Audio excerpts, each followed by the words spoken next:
राहुल गांधी तू तड़ाक में बात करते हैं उनसे कि ये अवधेश वो भी दलित नेता है। देखिए, कांग्रेस पार्टी ने दलितों का कभी सम्मान नहीं किया। उन्होंने हमेशा दलितों और पिछड़ों का SC BC का हमेशा शोषण ही किया है। और हकीकत में जातिवाद जितना कांग्रेस ने फैलाया इतना किसी पार्टी ने नहीं फैलाया। कांग्रेस ने हमेशा दलित नेताओं का अपमान किया है। कांग्रेस के साथ दलित नहीं जा रहा है, दिखाई देता है, केवल जाएगा नहीं। राहुल गांधी दलितों का वोट लेना चाहते हैं, दलितों के नाम पे राजनीति करना चाहते हैं, देंगे कुछ नहीं। देखो, मेरे ख्याल से तो अगर दलित समाज में दिमाग है तो दलित समाज ने कांग्रेस को वोट नहीं देनी चाहिए। नमस्कार, आपका स्वागत है हमारे चैनल में। इस समय मौजूद हैं, हरियाणा चुनाव को कवर करने पहुंचे हैं और आपने देखा होगा किस तरीके से कल राहुल गांधी की हरियाणा में रैली हुई थी। उस रैली में उन्होंने 80 साल के बुजुर्ग जो सांसद हैं समाजवादी पार्टी से, अयोध्या से आते हैं, अवधेश प्रसाद, उनको किस तरीके से तू मैं करके उनको इस तरीके से पुकारा कि जैसे उनके हम उम्र के हो। और वहीं जो हुड्डा के समर्थक हैं, कुमारी शैलजा के साथ जो दलित नेता हैं,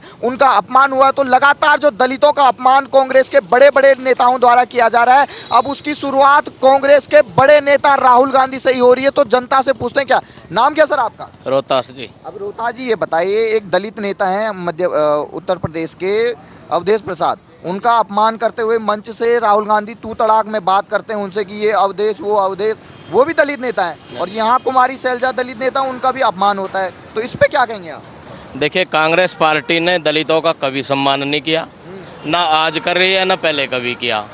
हरियाणा में और जिस तरह से राष्ट्रीय स्तर का कद है कुमारी शैलजा जी का, उनको जिस तरह से दरकिनार कर रही है कांग्रेस, उस तरह से उसका खामियाजा जो है कांग्रेस पार्टी भुगतेगी अभी। ठीक है जी। अगर कांग्रेस पार्टी जो है वो दलित का सम्मान नहीं करती है तो हरियाणा का दलित क्यों वोट देगा कांग्रेस को? कांग्रेस के साथ दलित नहीं जा रहा है, दिखाई देता है, केवल जाएगा नहीं। कांग्रेस पार्टी ने कुमारी शैलजा जी को जिस तरह से टिकट वितरण में उनके साथ क्या नाम उसका भेदभाव किया, इतनी सीनियर नेता है वो। राहुल गांधी जी एक बार भी अपने मुंह से ये नहीं कह रहे हैं कि भाई हमारी हरियाणा में सरकार बनेगी तो कुमारी शैलजा हमारी CM की कैंडिडेट होंगी। जिस दिन राहुल गांधी ये बयान देंगे उस दिन वो दलित और पिछड़ा एकजुट होकर कांग्रेस को वोट देगा। हम हालांकि सैनी समाज से आते हैं, लेकिन सैनी भी उस दिन कांग्रेस को वोट देने के बारे में सोच सकता है जिस दिन कुमारी शैलजा का नाम आगे आएगा। अगर दलितों से इस तरह दुर्व्यवहार किया जाएगा तो न बैकवर्ड वोट देगा, न दलित वोट देगा। कांग्रेस के साथ नहीं जा रहा है कोई भी। अभी तक तो हुड्डा के समर्थक दलितों का अपमान कर रहे थे, लेकिन अब राहुल गांधी खुद अपमान कर रहे हैं। देखिए, राहुल गांधी जी असलियत में इस देश की राजनीति को, इस देश के जनमानस को समझते नहीं है। वो तो केवल जो है एक राज परिवार में पैदा हुए हैं। ठीक है जी। उनको इस देश के जनमानस से कोई मतलब नहीं है। वो तो येन केन प्रकरण इस देश की सत्ता पे काबिज होना चाहते हैं, है नहीं कुछ भी।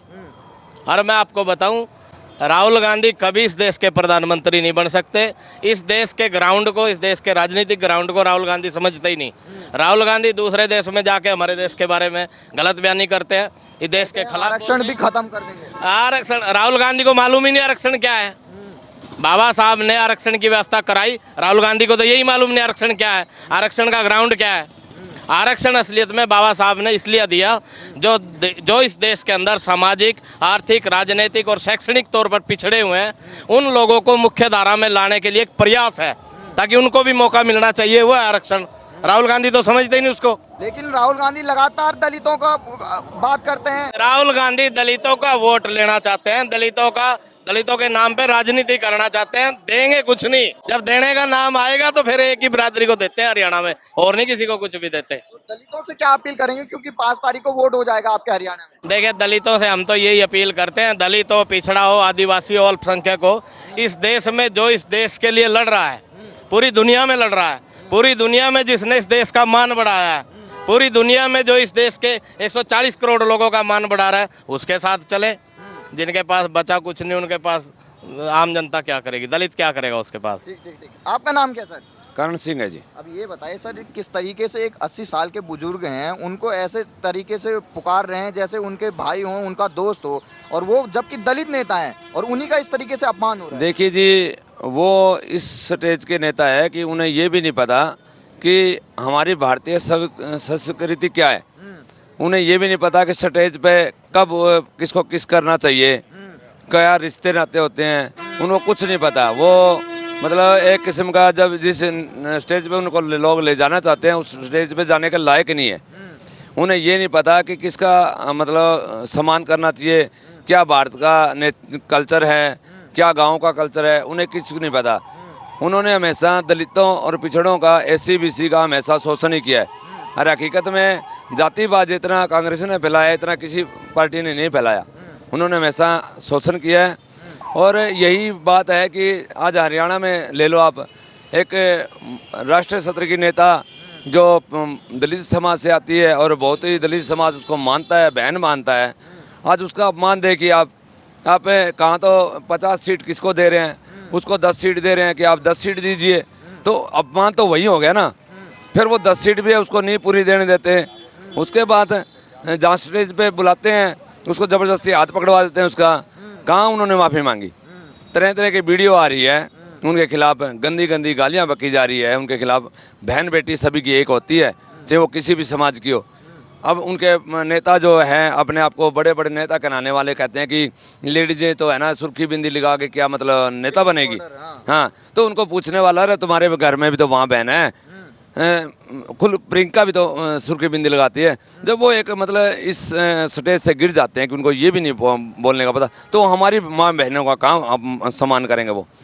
तो ये बात समझनी पड़ेगी, देश को भी समझनी पड़ेगी, हरियाणा प्रदेश को भी समझनी पड़ेगी कि ऐसे नेता कभी भी मतलब जो है हमारा भला नहीं कर सकते। हमें इनको दूर रखना पड़ेगा। हमें उस पार्टी को वोट देना पड़ेगा जो आज नीचे सतर के गरीब से गरीब को उठा रही है, बगैर खर्ची बगैर पर्ची नौकरियां दे रही है। हमें किसी मतलब ये नहीं देखना, लेकिन हमें नेचर देखना है किसका क्या है।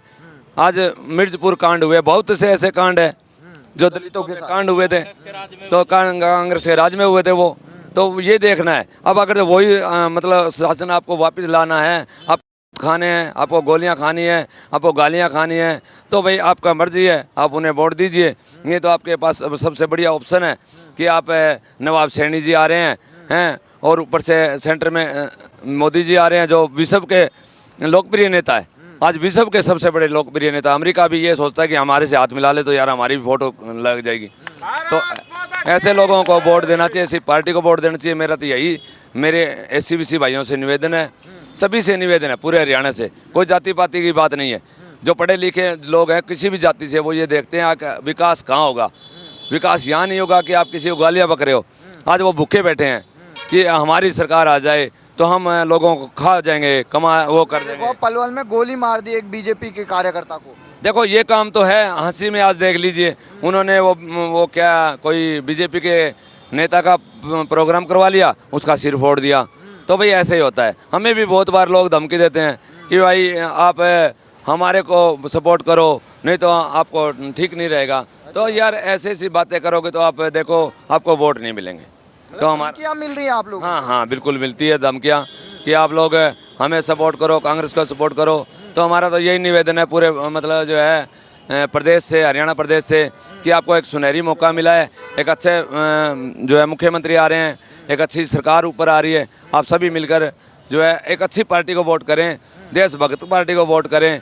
ऐसे लोगों को ना लाएं जो कल को आपको सर फोड़ेंगे, आपके घर पे डाका डालेंगे, आपकी माँ बहनों को गालियाँ बकेंगे। आपकी मर्जी, बाकी तो जय हिंद जय भारत। नाम क्या सर आपका? मेरा नाम राजकुमार। अब ये बताइए, जिस तरीके से आपने देखा होगा राहुल गांधी एक 80 साल के बुजुर्ग जो नेता हैं, दलित नेता, अवधेश जो अयोध्या से चुनाव लड़के जीते हैं, उनको ये अवधेश बोल रहे हैं, तो इस तरीके से अपमान सहेंगे दलित यहाँ? कांग्रेस ने हमेशा दलित का अपमान किया है, दलित नेताओं का अपमान किया है। चाहे हरियाणा की बात लो, यहाँ अशोक तंवर था, जब वो उसके दिमाग में आए कि भाई मैं भी CM बन सकता हूँ, तो हुड्डा ने उसके दिल्ली के अंदर उसको सिर फुड़वा दिया था। अच्छा। और सिर फुड़वा कर 6-7 टंके लगे थे और वो काफ़ी दिन हॉस्पिटल में पड़ा रहा था। और इसी प्रकार अशोक तंवर की बेइज्जती कराई और ईब जो है ना कुमारी शैलजा की बेइज्जती करते हैं। तो ये कांग्रेस जो है दलित आदमी को सिर्फ वोट लेने में यूज करते हैं, चौधर नहीं देना चाहते। तो ये ही उन्होंने, कुमारी शैलजा ने कहा मैं भी CM बन सकती हूँ, हाँ। तो हुड्डा के समर्थकों ने गालियां देनी शुरू कर दी। गालियां देनी शुरू कर दी और उसने टिकट मांगा, ना किसी के उसके आदमी को टिकट दिया और ना उसको खुद को टिकट दिया। क्या दलित समाज ऐसे लोगों को वोट करेगा? देखो मेरे ख्याल से तो अगर दलित समाज में दिमाग है तो दलित समाज ने कांग्रेस को वोट नहीं देनी चाहिए, बिल्कुल नहीं देनी चाहिए। और दलित समाज ने ये देखना चाहिए कि हमारा भला, गरीब आदमी का भला कौन सी पार्टी कर सकती है, उसी पार्टी को वोट देनी चाहिए, न कि कांग्रेस को। आपका नाम क्या है सर? मेरा नाम बलजीत सिंह है सर। आप रिटायर्ड फौजी हैं? हाँ, रिटायर एक्स बीएसएफ से रिटायरमेंट हूँ, 28 ईयर सर्विस। अब ये बताइए, राहुल गांधी स्टेज पे जाके एक 80 साल के बुजुर्ग सांसद जो दलित नेता हैं उनका अपमान करते हैं, उनको तू तड़ाक से बात करते हैं उनके साथ कि ये अवधेश, तो ऐसे नेता को क्या कहेंगे? प्रधानमंत्री बनाएंगे ऐसे नेता को? देखो सर, आप अपनी उनकी थ्योरी है, उनका जैसे सिस्टम है वैसे गलत बात है ये उनकी। देखो प्रधानमंत्री के लायक तो हमारे मोदी जी हैं, श्री नरेंद्र दामोदर दास मोदी जी, क्योंकि मैं उनको इसलिए मानता हूँ, जब हमारे पीएम साहब मनमोहन सिंह जी थे उस टाइम हमारी इकोनॉमी कितने नंबर पर थी? आप 5वें नंबर पर आ गए। दूसरा सबसे मेन बात यह है, इससे पहले हम राजनीति से कोई ताल्लुकात नहीं था, और अभी भी मैं मोदी जी को इसलिए मानता हूँ कि अपनी पूरी नौकरी 28 ईयर में हमारी ड्यूटी बीएसएफ की बॉर्डर पर रहती है। पाकिस्तान वाला बॉर्डर कवर होता है ज़्यादातर। मेरी 20 ईयर नौकरी जो है ना बॉर्डर की है, ये पाकिस्तान वाले बॉर्डर की। तो इससे पहले जो है ना पाकिस्तान के रेंजर हमारे को ये बोलते थे, भाई तुम्हारा तो दिल्ली से कमांड आएगा जब तक कुछ। तो सबसे बेस्ट हमारे मोदी साहब ने क्या किया, सरकार तो पहले भी थी भाई, मतलब अपना डिसीजन एट ए टाइम को खुद लेगा हालात के मुताबिक, सबसे मेन। और वो दिन हमारे को याद है कि हम टॉयलेट में बैठ के जाते थे, उसी में खाना खाना। तो सरकार तो पहले भी थी, लेकिन इस सरकार ने आने के बाद सेंट्रल गवर्नमेंट ने ये एक बहुत ही अच्छी फैसिलिटी की। अब अगर मान ले मैं बिलोंग लाडवा से करता हूँ और यहाँ अगर एयरपोर्ट है तो जवान, मतलब ये सरकार आने के बाद मैं ये अपनी तरफ से नहीं कह रहा, आप कोई भी मतलब फोर्स का आदमी ये बोल दे भाई पहले छुट्टी की बड़ी प्रॉब्लम थी। अब सेंट्रल गवर्नमेंट ने जब से हमारे पीएम साहब हुए मोदी जी, तो एक ऐसा सिस्टम बनाया कि जवान 3 बार छुट्टी जाएगा बाय ऑर्डर, और अगर वो छुट्टी नहीं जाता है तो रिटर्न में खुद लिख कर देगा कि मेरा ये कारण है इसलिए मैं नहीं जा रहा, और उसको बगैर रिजर्वेशन के छुट्टी नहीं जाएगा। नहीं तो पहले टॉयलेट में बैठ कर आदमी सफ़र करता था। तो ये बहुत सारे काम ऐसे मतलब सिस्टम किया, हमारे देश को बहुत काफ़ी उस पर पहुँचा। तो और हरियाणा का सिस्टम ज़्यादातर हम काफ़ी 50 ईयर से ऊपर एज होगी, हमारा हरियाणा एक बहुत ही उस तरह का है जैसे दिल्ली में सरकार होती है ना, हमारा अपोजिट नहीं चलता। कई स्टेटों का काम उल्टा है, अपोजिट में चलते हैं। जैसे हमारा पंजाब है, पंजाब अपोजिट में चलता है, लेकिन हमारा यह है 10 साल हमारे सीएम हुड्डा साहब सीएम रहे, उस टाइम दिल्ली में सरकार मनमोहन सिंह की थी। तो यही अब हमारे है भी, तो हमारे ये हरियाणा की गवर्नमेंट, हमारे हरियाणा का आदमी वो बहुत ही समझदार है, क्योंकि पूरा ऑल इंडिया में 28 मतलब स्टेट हैं, पहले वो 29 थे, अब एक स्टेट कम होगा अपना इसका होने से। तो हमारे आदमी इस चीज़ को देखते हैं कि दिल्ली में सरकार किसकी है, अपोजिट नहीं चलते उसी हिसाब से।